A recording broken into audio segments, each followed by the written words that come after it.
好，我们看第一个是一个大片的一个说，然后我们看一下这三个我们看一下说，在这10秒钟然后我们看6个这个是然后我接下来2.1千克，适配器510克，电池容量86瓦时，首发价8999。接下来我们开机测一波。在这里要给小伙伴们分享一下，就是说我们新机开机的时候呢，不要去联网，我们直接跳开网络，然后进入到系统小纳界面。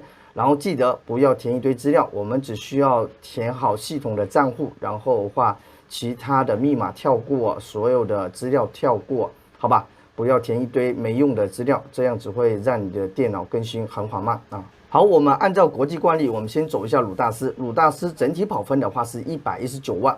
大家如果说看过红哥上一期的3050，可以去对比一下往期的视频。我这边的话把3050跟3060做了一个对比。接下来我们看一下固态的跑分呢。3060款因为采用的话是三星的固态，所以整体的跑分确实要比3050的金斯顿要好一些。整体的读取速度是2718兆，写入速度1647，总分3896。接下来我们看一下25的跑分，25跑分基本上跟3050的同款跑分是基本上一致。220的跑分相对于3050款的跑分大概会有10%左右的性能提升，特别是主要是在多核方面，单核的话跑分是一样的。接下来我们进行 CPU 的单考，我们看到的话 CPU 主频大概是维持在2.7G 的一个主频，然后最高是达到3.1，温度稳定在72度左右，最高的话是82度。功耗是45瓦，最高可以达到55.5瓦。好，接下来是测试温度。现在我们可以看到室温的话是29摄氏度。接下来我在转轴左侧转轴的位置，我测一下是33.2度。屏幕下方的话是41.3度。左侧转轴位置是33.6度。AWSD 位置是33.4度，左掌托位置是33.6度，触控板是32.8度，右掌托的地方是32.4度。整体上我们可以看到的话，就屏幕下方的进风口的位置还是比较烫手的，但在键盘位置的话，基本上还是属于一个比较凉快适中的一个温度。好，接下来我们进入到显卡的一个评测，好吧？接下来我们是显卡单考，主频的话维持在795赫兹，最高的是达到1530，温度稳定在60度，最高是61度。然后我们看到功耗的话是59.8瓦最低，最高的话是达到65瓦，平均的话是60瓦。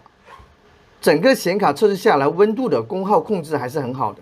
3D Mark 跑分的情况，我们对比了上一期视频的3050，整个3D Mark 的跑分大概是增加了30%左右。3D Mark 跑分是6462分。接下来我们来测试一下吃鸡的一个效果如何。我们所有的画质都选择3级制啊，打开设置，里面的话我们全部选择3级制的一个画面。首先我们来看一下 1080P 的一个情况。飞机上的话是274帧 ，CPU 温度的话73度，然后 GPU 温度61度。我们落闪的瞬间的话是120帧 ，CPU 的话72度 ，GPU 的话64度。室内的帧数是144帧 ，CPU 的话72度，然后 GPU 是64度。我们在户外的话是148帧，然后的话 CPU 72度 ，GPU 66度，整个的 CPU 的温度保持还是不错的。然后 GPU 的话都是一个比较低的负载下的一个温度。然后我们在2K 画质的一个分辨率下，我们来测试一下游戏的一个帧数。我们现在看到的话，室内的帧数是111帧，然后 GPU 的温度是66度，然后 CPU 的话是69度。我们在室外的一个帧数是100帧，然后有人或有车的时候呢，会达到82到92帧。接下来我们来看一下 3K 画质，在 3K 画质室内的帧数是98帧，然后在室外的是能达到85到89帧。CPU 温度的话是61度，然后显卡温度 GPU 是65度，整个游戏吃鸡的效果打下来，整个的流畅度还是非常 OK 的。果然是老黄刀法，一分价钱一分性能，相对比3060确实还是挺顺畅的。我们测完吃鸡，然后我们再来测一下比较大众游戏啊，撸啊撸啊，我们来看一下3K 画质下的一个游戏表现。好，我们开局的话，能看到撸啊撸最高是能达到253帧，然后加速10分钟后呢，帧数是降到了68，帧数的波动还是有点大，但整个流畅度的话还是 OK 的，没有任何的一个延迟。接下来我们看一下声音的一个音质如何，因为上期我们3050没有测，所以说小伙伴们也提供了一些宝贵意见。这一期我们增加了一个音质的测试环节。作业考试上的看一眼，现在想起来会不会觉得很亲切？我只想要拉住流年浩瀚